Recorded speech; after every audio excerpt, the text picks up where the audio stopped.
Ndio mwenzio. Haya, Salim Tango anaonekana kianza na hiyo jab yake akiwa anamfuata naye pia Makumbi kiinama kupata kile kimo ili kuweza kulenga ile target. Haya, maisha hiyo overhand anaitafuta sana. Left hand ambayo imefika moja kwa moja. Nilikwambia mara zote Salim huwa ni mzuri sana kwenye left hook zake, na ile left hand ikawa imefika na ikanasa kwenye nini pale Aidan. Ilikuwa ni kosa la kiufundi ambalo Makumbi alilifanya. Alipiga overhand ambayo alimuonesha Mtango akawa ameiona ile overhand inakuja. By the time anamaliza, kabla hajarejea kwenye defense, Salim Mtango akawa ameona shimo, akaingia na left hook ikamkamata Makumbi kwenye kidevu, akashuka chini. What a knockout! Salim, muangalie sura yake, ni kama anataka kufurahi, ni kama anataka kutoa machozi.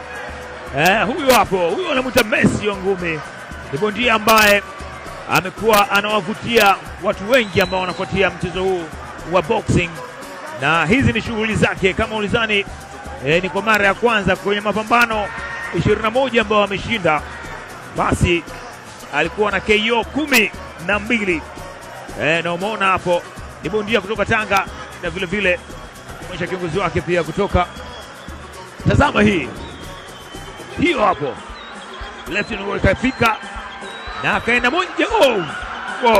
Ilikuwa mbaya, ilikuwa ni left hook ambayo Makumbi hakuiona wakati inakuja, ikamkamata kwenye kidevu, akawa ameshuka chini.